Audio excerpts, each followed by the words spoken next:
네, 오늘 말씀은 고린도후서 8장 13절부터 15절까지 말씀이고요. 그냥 제가 봉독하도록 하겠습니다. 이는 다른 사람들은 평안하게 하고 너희는 공고하게 하려는 것이 아니요 균등하게 하려 함이니 이제 너희의 넉넉한 것으로 그들의 부족한 것을 보충함은 후에 그들의 넉넉한 것으로 너희의 부족한 것을 보충하여 균등하게 하려 함이라. 기록된 것 같이 많은 거둔 자도 남지 아니하였고 적게 거둔 자도 모자라지 아니하였느니라. 아멘. 함께 기도하시겠습니다. 하나님 감사합니다. 이제 말씀 듣습니다. 전하는 자 듣는 자 모두 겸손케 하여 주시고 하나님의 말씀으로 내가 받아들여 아멘으로 화답할 수 있는 복됨을 누릴 수 있는 거룩한 자들 되게 하실 걸 믿사오며 살아계신 예수님의 이름으로 감사하며 기도했습니다. 아멘. 오늘 본문은 딱 간단합니다. 어떤 내용을 갖고 있냐면 왜 가진 자가 갖지 못한 자들에 대해서 그러니까 쉽게 말하면 가난한 자들에 대해서 책임을 져야 하는가에 대한 질문에 대한 답이라고 볼 수 있습니다. 성경은 보통 가진 자와 안 가진 자 이걸 재물로 보지는 않습니다. 왜냐면 어떤 의미로 보게 되냐면 부지런한 자와 게으른 자로 대비하는 느낌이 성경에서 훨씬 더 많이 강조하고 있습니다. 특별히 우리나라 같은 경우는 이 부자에 대해서 좀 이미지가 좀 안 좋긴 합니다. 왜 그럴까요? 우리가 일제강점기 이후에 부자라고 하면 보통 누구를 뽑게 되냐면 뭐 일본이랑 같이 이렇게 협작을 해가지고 뭐 성장했던 돈을 모았던 사람이다 라고 생각할 때도 있고요. 아니면 정치권에 결탁을 했다던가 정당하지 못한 방법으로 부를 축적한 사람들이 많았기 때문에 모두 다 그렇다는 건 아니에요. 근데 그렇게 했던 사람들이 많았기 때문에 우리는 부자에 관련된 개념에 대해서 약간 부정적으로 생각하는 사람들이 굉장히 많기도 합니다. 근데 우리는 좀 그런 느낌이 있긴 하지만 뭐 일본이나 아니면 뭐 어딜까요? 뭐 서방 여러 나라들 같은 경우는 부자라고 하면 그들이 뭐와 더 관계를 미치며 그들이 갖고 있는 능력이나 아니면 그들이 갖고 있는 성실함으로 평가되어지는 경우가 훨씬 더 많다라는 겁니다. 성경 역시 이와 비슷한 시각을 갖고 있긴 해요. 부자를 그냥 경제적으로 능력이 많은 자를 대해서 이야기하는 것이 아니라 그가 뭐라 그럴까요?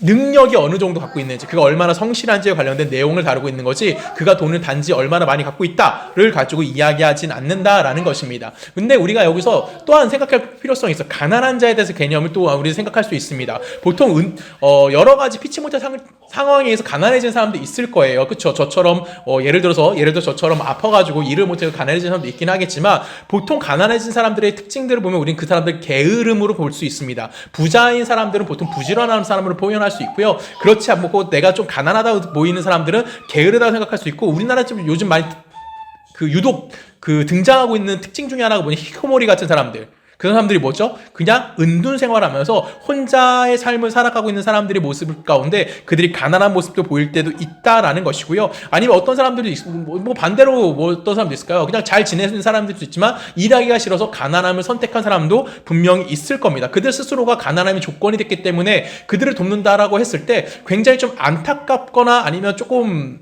내가 그들에 대한 측은지심 생긴다보다는 내가 열심히 해서 버는 걸 가지고 왜 굳이 그런 사람들을 도와야 하지? 라는 것에 대한 질문이 생길 수 있는 거고요. 그것에 대해서 오늘 성경은 어떤 시선으로 그들을 향해서 우리가 행동해야 되는지에서 분명하게 답을 제시해주고 있다라는 겁니다. 우리 고린도후서 8장 13절 13절 다시 한번 읽을게요. 이는 다른 사람들이 평안하게 하고 너희는 공고하게 하려는 것이 아니요 균등하게 하려는 함이니 이제 너희의 넉넉한 것으로 그들의 부족한 것을 보충함은 후에 그들의 넉넉한 것으로 너희의 부족한 것을 보충하여 균등하게 하려 함이다 라고 이야기합니다. 여기서 지금 바울의 대답은 뭐예요? 균등함이라는 거예요. 너가 넉넉할 때 어려운 사람 도와주고 네가 어려워졌을 때 넉넉한 사람이 너를 도와줄 수 있어 라는 것을 개념을 끌고 온 겁니다. 즉 모두 다 평등한 삶을 살게 하기 위함으로 우리가 뭐 해야 된다고 이야기하는 거예요? 서로 보충해주고 균등함을 유지해야만 한다라고 이야기하는 겁니다. 특별히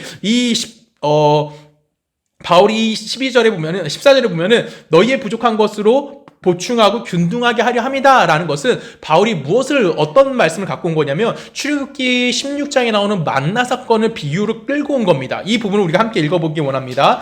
출애굽기 16장 16절이에요. 여호와께서 이같이 명령하시기를 너희 각 사람이 먹을 것을 먹을 만큼만 이것을 거둘지니 곧 너희 사람의 수유대로 한 사람의 한 오멜씩 거두되 각 사람이 그의 장막에 있는 자들을 위하여 거둘지니라 하셨느니라.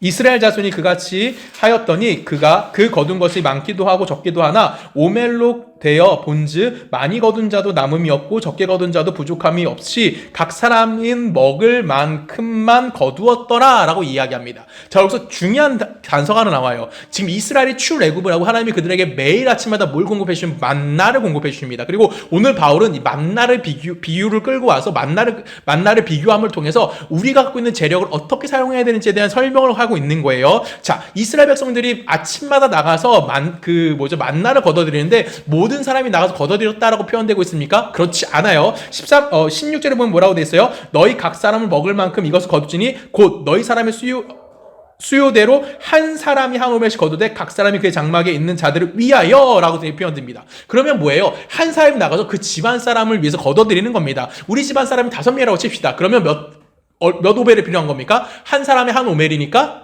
당연히 5 오멜이 필요한 거예요. 우리가 7명일 수도 있습니다. 그러면 몇 오멜이 필요한 겁니까? 7 오멜이 필요하다라고 성경을 우리들에게 이야기하는 거고 그걸 걷어들여야 된다라고 분명히 우리들에게 이야기해주고 있는 거예요. 근데 어떤 사람은 부양 가족이 좀 적어요. 5명이나 칩시다. 그래서 5 오멜을 거두는데 내가 넉넉해요. 힘이 남아 돌아요. 그러면 그 사람은 어떻게 될까요? 5 오멜만 거둬드릴까요? 아니면 더 많이 거둬드릴까요? 기본적으로 더 많이 걷어들일 수 있어요. 근데 반대로 생각해 볼게요. 내가 부양가족이 너무 많아. 근데 내 가족의 대표야. 혼자 나가서 내가 우리 부양가족의 모든 것도 걷어들여야 되는데 너무 아파. 몸이 연약해요. 힘이 없어요. 그래서 내가 열심을 다해서 걷어들였는데 몇 오멜밖에 못 걷어들었을까? 5 오멜밖에 못 걷어들인 거예요. 근데 나머지 2 사람 건 어떻게 될까요?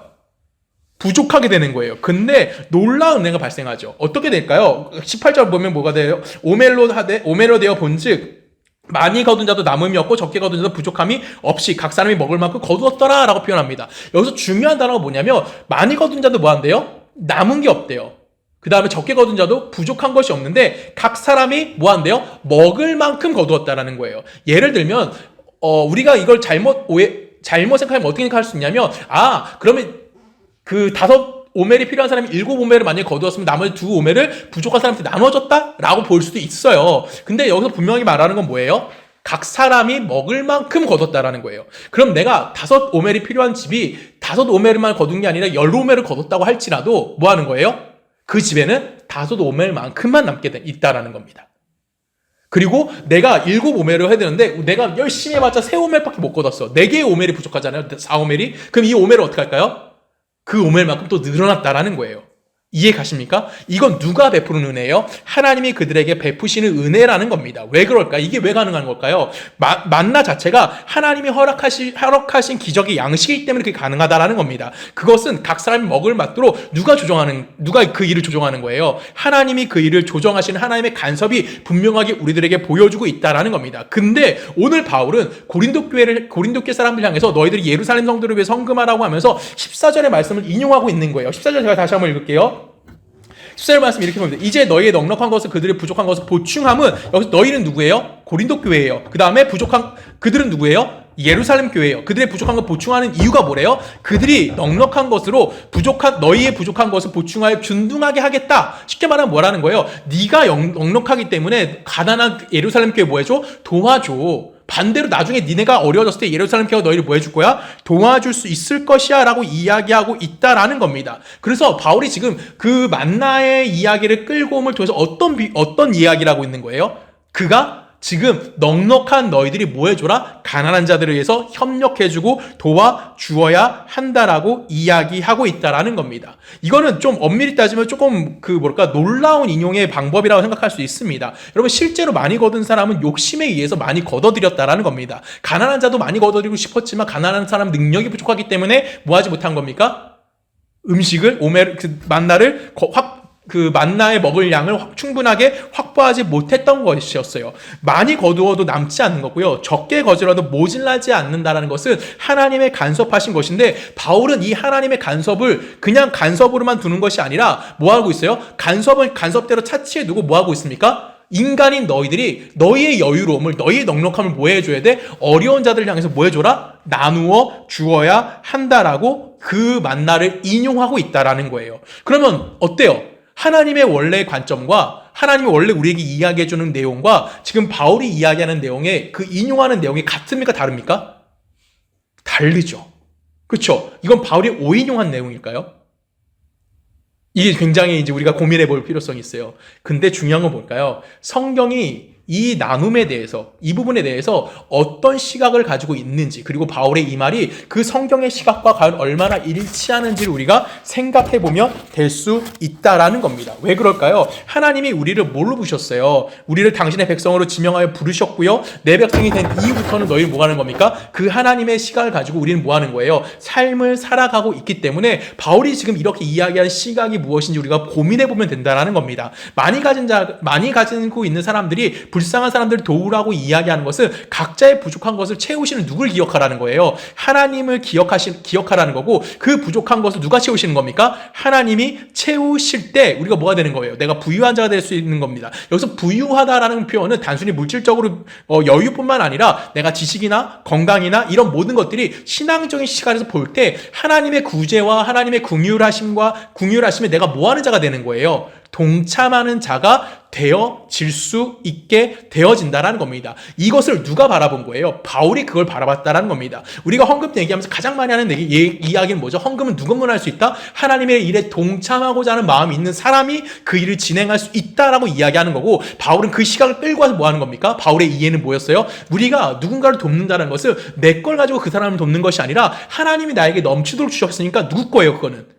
하나님의 것이에요. 하나님이 만나를 모두에게 동일하게 베푸셨던 것처럼 하나님 모든 재물을 우리에게 동일하게 베푸시는데, 만약에 내가 그것보다 넘치는 만큼 있어. 그럼 내가 뭐 하는 겁니까? 이건 내 것이 아니라 누구 거라고 인정하는 거야. 하나님의 것이라고 인정하기 때문에 그 일을 누굴 통해서 하나님이 일하신다는 거야. 넉넉함을 주신 자를 통해서 하나님이 그 일을 하기 때문에 내가 누군가를 돕는다라고 한다라는 거. 내가 누군가를 궁유를 베푼다던가 누구의 구제를 베푼다던가 누군가에게 헌금을 준다라고 했을 때, 헌금을 낸다라고 했을 때 그것이 뭐가 되는 겁니까? 하나님의 일에 내가 하나님의 것을 가지고 동참하는 자가 되어질 수 있다라는 겁니다. 이것이 성경이 우리들에게 말하는 중심 사상 중에 핵심되는 내용이다라고 우리들에게 이야기하는 거예요. 그래서 우리는 이 사건을 두고 부자가 여유를 가지고 있기 때문에 자기의 몫을 가지고 있다라고 이야기하는 것이 아니라, 부자가 여유로운 것은 자기의 몫을 가지고 있는 것이 아니다라는 성경의 이야기에 우리 뭐 할 줄 알아야 됩니까? 귀를 기울일 줄 알아야 된다라는 거예요. 헌금을 자랑하기 위해서 내어놓았다는 것은, 그것은 헌금이 될 수 없습니다. 내가 마지못해 내었다는 것은 그것은 헌금이 되어질 수 없는 거예요. 헌금이라는 것은 처음부터 내 것입니까? 아니에요. 내 몫을 가지고 있는 것이 아니라 내가 맡아가지고 있는 것을 다시 누구에게 주는 거예요? 주인에게 돌려주는 건데, 그 주인은 누구예요? 부족한 자들이라는 거예요. 이해가십니까? 이게 지금 우리가 헌금에 대해서 제대로 가져야 되는 생각인 거예요. 왜 그럴까요? 이 헌금은 처음부터 내 몫이 아니라 내가 여유로가 생겼다는 것은, 그것은 원래 주인이 따로 있는 건데 그 주인 누구라는 거예요? 부족한 자들인 거고, 그 부족한 자들 모두에게 우리는 다시 한번 돌려줄 수 있는 자가 되어져야만 하는 거. 왜? 그것이 누구의 손길이기 때문에, 하나님의 손길이 되어지기 때문에 그렇다는 겁니다. 그렇게 하지 않으면 어떻게 될까요? 만약에 남겨두면 어떻게 될까요? 성경 계속해서 우리들이 이렇게 얘기해요. 19절부터 제가 다시 한번 읽습니다. 19절을 보면은, 모세가 그들에게 이르되 아무든지 아침까지 그것을 남겨두지 말라 하였으나 그들이 모세에게 순종하지 아니하고 덜어는 아침까지 두었더니 벌레가 생기고 냄새가 난지라 모세가 그들에게 노하니라 라고 표현합니다. 어떻게 된대요? 썩어 없어진다라는 거예요. 여러분, 무섭죠? 하나님이 나에게 주신 걸 가지고 내가 그걸 제대로 활용하지 않으면 그것이 어떻게 된다고요? 썩어 없어지게 된다는 겁니다. 우리가 이 헌금을 자꾸만 현실적으로 정말 돈이랑 관련을 어쩔 수 없이 이야기할 수밖에 없어요. 왜 그럴까요? 돈은 뭐예요? 내 필요를 화폐로 가치를 가지고 구매할 수 있는 거고요. 화폐로 환산되기 때문에 우리는 돈에 집중할 수밖에 없는 겁니다. 돈은 만물의 척도가 되고 있어요. 이건 뭐 우리가 부인할 수 없는 겁니다. 그렇죠? 그래서 돈을 가지고 있으면 우리는 행복하게 살 수 있을 것이다라고 착각하는 경우가 굉장히 많다라는 겁니다. 근데 많은 사람들이 다 경험했던 내용 중에 하나가 뭐예요? 돈은 우리를 점점 목마르게 하는 거지 우리를 풍요롭고 우리를 채워주지 못한다는 겁니다. 예를 하나 들어볼게요. 여러분, 만약에 어떤 사람이 9,999만 원이 있다고 칩시다. 길을 가다가 만 원을 딱 주셨어요. 그리고 은행에 갖다 그 돈을 넣습니다. 그럼 얼마가 되는 거죠? 1억이라는 돈을 갖게 되는 거예요. 그럼 이 사람 1억을 가졌으니까 행복할까요? 아니죠. 이 사람은 뭘 하게 될까요? 2억을 향해서 또 뛰어갈 겁니다. 이 사람은 행복하지 않아요. 내가 1억을 모았으니까 여기서 만족하고 이제 내가 평범하게 살아야지가 아니라 내가 이제 2억을 모으기 더 열심히 살아야 되겠다라는 마음을 가진다는 거죠. 이것은 너무나 당연한 거라고 저는 생각합니다. 또한 실질적인 이제 저를 예를 들어 볼게요. 여러분, 아시다시피 저는 처음에 경차를 탔습니다. 경차 탈 때 그 부족함이 있었을까요? 없었을까요? 없었어요. 근데 민유가 태어납니다. 그랬더니 민유가 솔직히 말하면 민유가 경찰만 타면 너무 울었어요. 좀 좁아가지고 그랬던 것 같아요. 그래서 제가 중형으로 바꿨습니다. 그때 민유가 굉장히 좋아했고 울지도 않았어요. 그래서 저도 중형 타면서 너무나 만족하면서 지금 타고 있습니다. 근데 제가 얼마 전에 요번 달 초에 제가 대형을 한번 끌 일이 있었어요. 좀 큰 차를 끌 일이 있었어요. 민유도 그 차를 같이 탔습니다. 그때 민유가 뭐라고 한지 아십니까? 아빠, 이 차 너무 좋은데? 정말 그랬어요.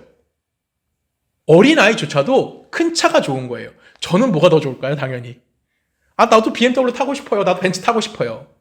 이건 모두 다 부인할 수 없는 거잖아요. 큰 차, 대형차 타고 싶은 것이 우리들의 마음인 겁니다. 제가 만약에 대형차를 탄다고 만족할까요? 아니요. 더 좋은 차, 브랜드를 바꿀 겁니다, 이제는. 그래서 점점 우리는 뭐 하게 되는 걸까요? 그것에 만족하지 않는다라는 겁니다. 왜 그럴까요? 인간이라는 것은 자신의 필요가 채워진다고 해도 절대 만족하는 동물이 아니기 때문에 그렇대요. 결국 돈을 더 가진다고 만족하는 사람은 우리에게 절대 있을 수가 없는 겁니다. 우리의 통장에 잔고를 늘리고요. 부동산이 많이 늘려가고 있는 것은 성경적으로 봤을 때 엄밀히 따지면 뭐라 그럴까요? 성경에서 이건 미련한 짓이다라고, 못난 짓이라고 성경 우리들에게 가르치고 있는 거예요. 다음날 아침이 되면 어떻게 되는 것들입니까? 그것들은 다 썩어 없어지는 것들인 겁니다. 예수님께서 비유로 직접 하신 말씀이었어요. 그리고 제가 읽도록 하겠습니다. 또 누가복음 12장이에요. 또 비유로 그들에게 말씀하여 이르시되 한 부자가 그 밭의 수풀을 풍성함에 심중히 생각하여 이르되 내가 곡식을 쌓아둘 것이 없으니 어찌할까 하고 또 이르되 내가 이렇게 하리라 내 곡간을 헐고 더 크게 짓고 내 모든 곡식과 물건을 거기 쌓아두리라. 또 내가 내 영혼에게 내 영혼아 여러 해 쓸 물건이 많이 쌓아두었으니 평안히 쉬고 먹고 마시고 즐거워하자 하리라 하되 하나님이 이르시되 어리석은 자여 오늘 밤에 내 영혼을 도로 찾으리니 그러면 내 준비한 것들이 누구의 것이 되겠느냐 하셨느니라. 자기를 위하여 재물을 쌓아두고 하나님께 대하여 부유하지 못한 자가 이와 같으리라 라고 이야기합니다. 우리 너무나 잘 아는 거죠. 여러분 20절 말씀 예수님의 경고가 보이십니까? 하나님께서 이르시되 어리석은 자여 오늘 밤에 내 영혼을 도로 찾으리라. 그럼 그 모든 재산은 누구게 될까요? 그 사람 것은 아니죠. 누구 거 되는 겁니까? 그 사람의 자녀들 것이 되겠죠. 그럼 그 사람들의 자녀들은 부를 물려받았으니까 행복할까요? 솔직히 저는 말씀드릴 수 있습니다. 그 부는 그 자녀들에게 평생의 싸움거리가 될 거고 그 자녀들을 분열시킬 수밖에 없는 것이 되어질 겁니다. 그들에게 짐이 될 수밖에 없는 거예요. 그래서 기독교인들에게 유산을 남겨준다라는 개념은 엄밀히 따지면 조금 뭐라고 표현할까요? 우리가 고민을 좀 해볼 필요성이 있습니다. 아까 뭐라고 표현되어 있었어요? 벌레가 쓴대요. 남겨두는 것은 벌레가 쓴다고 성경이 이야기합니다. 그래서 우린 돈을 바라볼 때 바퀴벌레 보듯이 봐야 됩니다. 여러분 바퀴벌레 볼 때 어떻게 보십니까? 저희 집사람의 실제적인 예입니다. 소리 지릅니다. 그리고 집에 못 들어가요. 그 정도로 싫어하는 겁니다. 우리 그리스도인들이 그런 마음을 가지고 돈을 바라보아야 한다라는 거예요. 참 어렵죠. 돈을 뭘로 봐야 되는 겁니까? 내가 손에 닿기 전에 다른 사람에게 줘버려야 되는 걸로 봐야 하는 것이 돈이라는 겁니다. 내 필요 이외에 다른 돈이 있다는 것은 뭐가 되는 걸까요? 그것은 우리가 썩어질 수밖에 없는 것을 가지고 있는 것이라는 거예요. 우리에게 돈은 내 필요한 것 이외엔 아무런 것이 더 필요하지 않다라고 고백할 수 있는 것이 그리스도인이다라고 성경 우리들에게 이야기합니다. 이렇게 하면 또 이제 여러분 스스로 또 이렇게 또 질문할 거예요. 그럼 부자들은 뭐예요? 예수 믿으면 부자인 사람들은 뭐죠? 맞아요. 그런 사람들도 있어요. 그런 사람들이 잘못했다고 성경은 이야기하지 않습니다. 예를 들어 뭐냐면, 우리가 갖고 있다면, 만약에 내가 좀 여유롭게 갖고 있다면, 하나님이 우리에게 그걸 맡길 만한 이유가 있다라는 거예요. 그 사람은 우리들보다 뭐 하는 사람일까요? 지혜로운 사람일 거고요. 정직한 사람일 거고요. 사심이 없는 자일 거고요. 그것을 잘 관리할 능력이 갖고 있기 때문에 그들에게 하나님이 맡겨주신 거예요. 만약에 내가 가진 사람인데 내가 필요한 것보다 더 많이 가졌다면 그 사람이 분명 그 돈을 가지고 뭘 하는 살까요? 하나님의 일을 동참하는 일을 할 겁니다. 헌금을 많이 할 수도 있고요. 개인 비용을 구제하는 사람들도 할 수 있고 나누는 일을 열심히 할 수 있다라는 겁니다. 이해 가십니까? 이것이 바로 그리스도인이 갖고 있는 부라는 거예요. 우리가 다른 이유로 부를 갖고 있다면, 내가 만약 그런 이유로 부를 갖고 있는 게 아니라 내 재산을 늘려가고 내 주식을 늘려가고 내 뭔가를 늘려가기 위해서 내 부동산을 늘려가기 위해서 그 재물을 끝까지 포기하지 못한다면 그거는 누구에게 손해가 되는 겁니까? 우리 그리스도인 각자에게 손해가 되는 모습이라는 겁니다. 성경은 우리에게 이렇게 이야기하고 있어요. 계속해서 읽어볼까요? 출애굽기 16장 갑니다.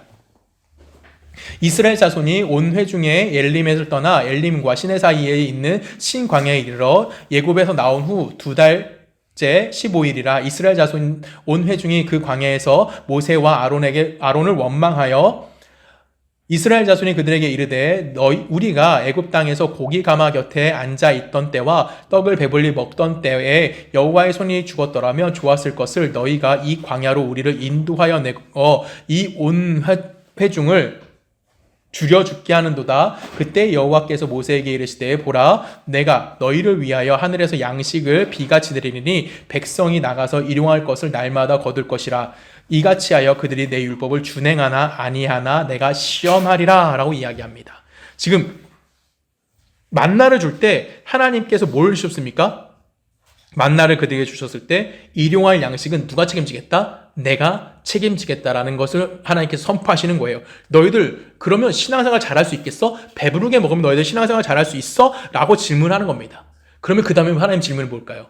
너희들 배불렀으니까 신앙생활 얼마나 잘하는지 내가 지켜보겠다라는 겁니다.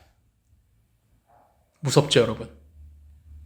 우리가 배부르게 먹으면 뭐 하는 거예요? 신앙생활 잘하겠다고 하나님께 외치고 있는 거예요. 누구의 고백입니까? 이 고백은? 이스라엘 백성의 고백입니까? 단순히? 아니에요. 우리 모두 다 이런 이야기를 너무나 쉽게 하고 있다라는 겁니다. 하나님이 여러분을 불러 세우셨어요. 하나님이 여러분들 당신의 백성으로 지명했고요. 우리를 불러 당신의 당신의 사람으로 살아가게 하셨습니다.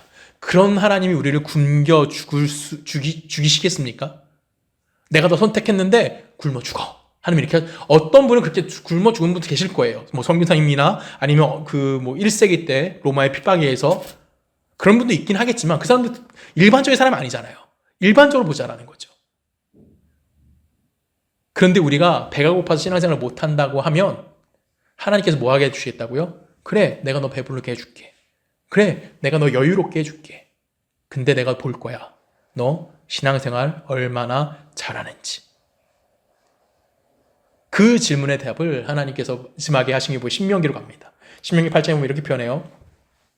내가 오늘 명하는 모든 명령을 너희는 지켜 행하라. 그리하면 너희가 살고 번성하여 여호와께서 너희 조상들에게 맹세하신 땅에 들어가서 그것을 차지하리라. 내 하나님 여호와께서 이 40년 동안에 내가 광야 길을 걷게 하신 것을 기억하라. 이는 너를 낮추시며 너를 시험하사 내 마음이 어떠한지를 그 명령을 지키는지 지키지 아니하는지 알려 함이라 하심이니 너를 낮추시며 너를 줄이게 하시며 또 너도 알지 못하며 내 조상들도 알지 못하던 만나를 내게 먹이신 것은 사람이 떡으로만 사는 것이 아니요 여호와의 입에서 나오는 모든 말씀으로 사는 줄을 내가 알게 하려 하심이라 라고 표현합니다. 여러분, 이스라엘 백성이 광야 40년을 방황했던 이유는 뭐죠? 하나님이 그들에게 그냥 너 꼴보기 싫어 이래서 광야에 40년 방황했습니까? 그렇지 않았어요. 그들이 가데스바니아라는 동네에서 뭐 했죠? 하나님이 그 가나안 땅을 정탐하게 됩니다.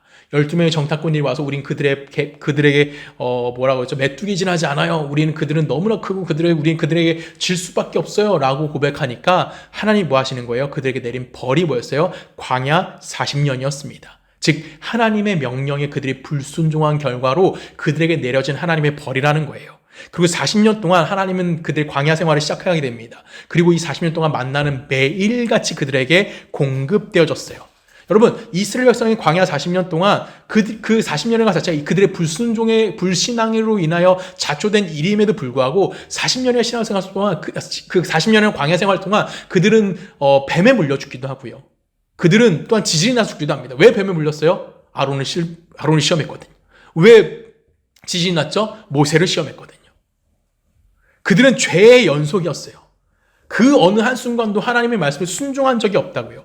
그럼에도 불구하고 하나님은 어느 때나 뭘 그들에게 공급해 주십니까? 만나를 그들에게 공급해 주셨다라고요. 그리고 그들의 배를 굶게 했습니까? 아니죠. 그들의 배가 부르게 하셨다라는 겁니다. 그들은 배가 불렀어요. 근데 그들은 뭘 하지 않습니까? 하나님 말씀에 순종하지 않았다라는 거예요. 이게 출애굽기 16장이랑 같이 여러분 생각하셔야 되는 겁니다. 내가 너에게 만나를 줄 거야. 16장 4절에 보면 어디 있습니까? 내가 너에게 만나 줄 거야. 그리고 내 율법을 준행하나 아니하나 내가 시험하리라 라고 이야기합니다. 여러분, 배부르면 예수님 잘 믿으실 것 같습니까? 여러분, 배부르면 내가 신앙생활을 진짜 기똥차게 할 것 같습니까? 하나님께서 3절에 이렇게 얘기하셨어요. 신명기 8장 3절에 보면 너를 낮추시며 너를 줄이게 하시며 또 너도 알지 못하며 내 조상들도 알지 못하던 만나를 내게 먹이신 것은 왜요? 왜 먹이셨다고요? 사람이 떡으로만 사는 것이 아니요 하나님 여호와의 입에서 나오는 모든 말씀으로 살아야 하기 때문에 그렇다라는 겁니다. 내 배 불러서 사는 게 아니라 내가 하나님의 말씀으로 채워지는 삶을 살아갈 때 뭐 하는 거예요? 그것이 우리가 하나님 말씀의 신앙생활을 할 수 있다는 거예요. 그러면 여기서 중요한 게 뭐예요? 여호와의 말씀으로 산대요. 내 힘과 내 능력으로 살 수 있습니까? 그렇지 못하다라는 거예요. 내 힘과 내 능력으로는 신앙생활을 절대 할 수 없습니다. 인간의 노력으로 신앙생활 못해요.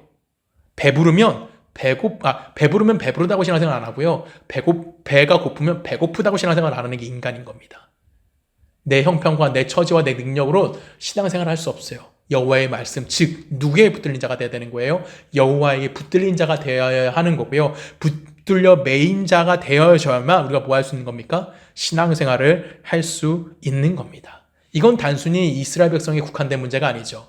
우리 역시 이와 동일한 겁니다. 우리가 가난할 때 신앙생활을 잘할까요? 우리가 여유로울 때 신앙생활을 잘할까요? 솔직히 당연히 가난할 때입니다. 왜요? 가난하니까 의지할 데가 없죠. 하나님 앞에 의지하는 겁니다. 하나님 살려주세요. 거기까지 내려갈 수밖에 없는 거예요. 부자가 되면요. 가난하게 살다가 부자가 됐어요. 그럼 뭐 해야 됩니까? 하나님 땡큐합니다. 하나님 말씀을 듣고 내가 세상에 나가 복음을 전하겠습니다. 이럴까요? 아니죠. 세상에 나가긴 해요. 어딜 가죠? 해외여행 가야죠. 여유로워졌잖아. 이제는 내가 세상을 향해서 뭐 하는 거예요? 해외여행 가서 구경 좀 하고 와야죠. 그동안 내가 못 만났던 친구들도 만나야죠. 또 뭐도 해야 돼요? 골프 같은 것도 좀 고급 스포츠라는 것도 해봐야죠. 그러면 신앙생활 할 수 있을까요? 아니요. 신앙생활 할 수 여유가 없어요. 그래서 내가 여유로워지면 뭐 할 수밖에 없는 거예요? 신앙생활 못하게 되는 겁니다. 이게 인간인 거예요. 등 따스고 배부르면 우린 누구 찾지 않아요? 하나님 찾지 않죠. 제가 가끔 여러분들 말씀드리잖아요. 우리 모두의 기도 제목은 등 따스고 배불러서 누구 찾지 않는 상태가 되기를 원하는 거. 하나님을 찾고 싶지 않은 자리까지 가길 원하는 게 우리의 기도 제목이잖아요. 우린 그렇게밖에 기도하지 못한다고요. 그래서 하나님이 여러분의 기도에 응답하지 않으시는 겁니다. 여러분, 실제로 남을 구제한다던가 헌금한다는 것은 솔직히 굉장히 무서운 신앙의 자기 테스트인 겁니다. 요즘 제가 이제 한 4주째 헌금 얘기를 하고 있어요. 앞으로 한 몇 줄 더 할 거예요. 꽤 길게 할 거예요. 근데 너무 감사하긴 합니다. 좀 부담이 되긴 해요. 근데 이렇게 나눌 수 있다는 것 자체가 솔직히 너무 감사하긴 합니다. 여러분, 세상에서 여러분이 가지고 있는 돈이라던가 지식이라던가 지위라던가 권세라던가 그것이 만약 한 사람, 그러니까 일반적인 한 사람이 가져야 되는 그 시대가 요구하는 평균 이상의 것을 갖고 있다면 그거는 자기일 걸까요? 아니에요. 평균 이상이 내 것이 그 이상의 것은 누구 거예요? 다른 사람 거예요. 어떤 사람? 평균보다 가지고 있지 못한 사람을 위한 것인 줄을 우리가 알아야 하는 겁니다. 누구나 돕기 위해서 다른 몫을 가지고 있는 겁니다. 그것이 돈이 될 수 있는 사람도 있고요. 지식인 사람도 있을 거고 건강인 사람도 있을 겁니다. 오늘 본문 다시 한번 읽어볼까요? 8장 14절입니다. 이제 너희의 넉넉한 것으로 그들의 부족한 것을 보충함은 후에 그들의 넉넉한 것으로 너희의 부족한 것을 보충하여 어떻게 한다? 균등하게 하려 함이라. 이 옛날 성경이 좀 더 좋아요. 옛날 성경은 평균하게 하려 합니다라고 되어 있거든요. 되게 확 와닿죠.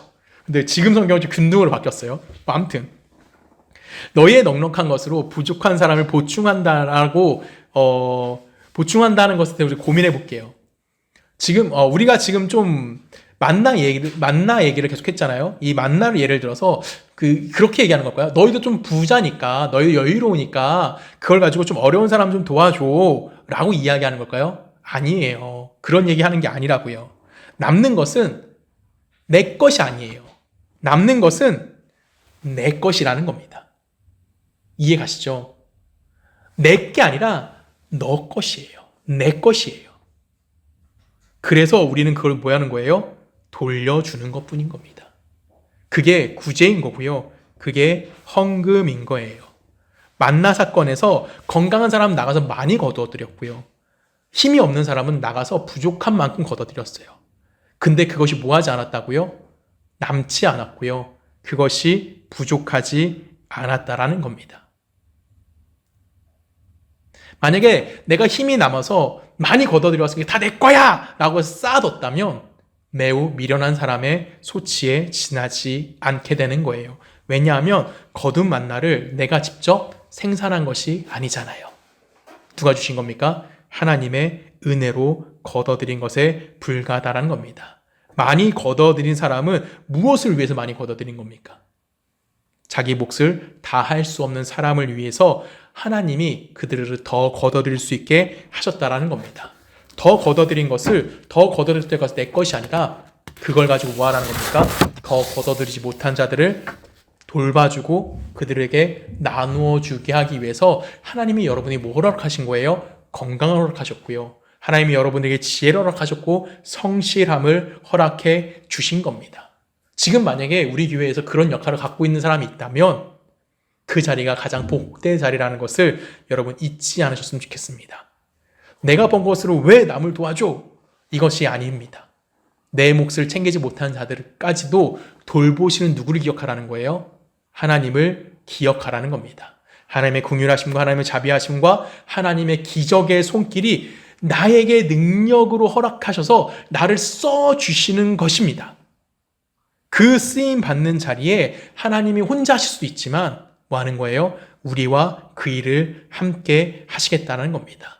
여러분의 능력을 주신 거고요. 여러분이 벌게 하시는 거고요. 여러분이 더 많이 준비하게 하시는 거고요. 그걸 나누어 주게 했더라는 거예요. 나더러 그 가치 있는 삶을, 나더러 그 보람을 하나님 앞에서 삼극거리가 되게 하셨다고 성경을 우리에게 이야기하는 거, 그것이 무엇입니까? 그게 헌금인 거고 그게 우리가 구제를 하는 이유인 겁니다. 여러분 중에 이렇게 얘기하는 사람 있어요. 나 11조 했어. 몰라. 그럼 제가 여러분들 더 이상 할 말은 없어요. 왜? 여러분들이 하는 거니까. 하지만 성경은 우리에게 이렇게 얘기해요. 누가 보면 16장으로 볼까요? 마지막 제가 있습니다. 16장 9절. 이 16장은 15장부터 나오는 그 비유예요. 여러분 아시죠? 양비유 99마리, 그 다음에 드라크마, 그 다음에 탕자, 그리고 이제 불의한 종. 16장이 이제 불의한 종이거든요. 이 불의한 종에 대한 결론이에요. 자, 불의한 종이 어떤 자였죠? 불의한 종은 자기 것을 가지고 자기가 잘못을 했어요. 주인이 그 사실을 알아요. 그때 주인의 것을 뭐 했죠? 주인의 빚을 막 탕감해줘요. 이게 기억나시죠? 근데 그 주인이 누구죠?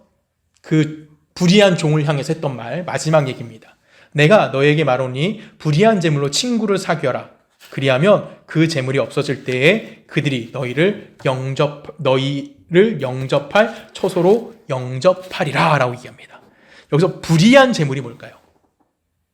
불의한 재물. 도둑질하는 걸까요? 부정한 방법을 얘기하는 걸까요? 자, 이 불의한 종이 뭘 했죠? 주인의 것을 뭐 한 거예요? 해결해 줬잖아요. 그러면 생각해 볼까요? 이 불의하다는 표현은 자기 몫이 아닌 것을 가지고 그 일을 행했다라는 거예요. 이해 가시죠? 내 몫이 아닌 것을 돌려줬다라는 거예요. 자기 몫 이상의 것은 남을 위해서, 부족한 자를 위해서, 연약한 자를 위해서 하나님이 나를 준비시키신 것입니다. 그래서 여러분 뭐 해주시면 되는 겁니까? 나누어 주시는 겁니다. 그러면 우리 인생에서 하나님 앞에 쓰임받는 자가 될 거고요. 그 쓰임받는 것을 여러분 스스로가 경험하셔야만 하는 겁니다. 하나님이 어떻게 긍휼과 자비와 은혜를 폭포수같이 우리에게 허락하셨는지 우린 그 체험 삶의 현장처럼 그 자리에 직접 서서 체험해야만 하는 겁니다. 그때 하나님은 그 자리에서 영광 받으실 거고요. 우리는 그 자리에서 또한 세상 사람들에게 박수를 받을 것입니다. 이것은 지혜의 문제고요. 이것은 분별의 문제인 겁니다. 예수님께서 그 당신을 믿는 자들에게 허락한 삶이 어떤가, 나누어주는 삶의 자세가 무엇인지, 그 삶이 얼마나 복되고 그것이 얼마나 나에게 책임인지에 대해서 기억하시길 바랍니다. 겸손과 성실로 우리의 인생을 위해서 하나님 앞에 사용되어질 수 있는 여러분 되어지기 원합니다. 그리고 하나님 앞에 쓰임받도록 우리는 지혜로운 선택을 해야 되는 거고요. 분별해야 되는 거고 결단할 수 있는 복된 인생이 되기를 주님의 이름으로 간절히 부탁드리겠습니다. 우리 함께 기도하십니다. 사랑하는 하신 하나님, 주님에는 감사합니다. 하나님이 우리를 사랑하시고 우리를 복되게 인도하셨고 당신의 자녀 삼아주시니 너무나 감사합니다. 하나님은 우리에게 각자에게 맞는 지위와 재력과 지혜와 능력을 허락해 주셨습니다. 어떤 사람은 평범하고 어떤 사람은 여유롭고 어떤 사람은 부족합니다.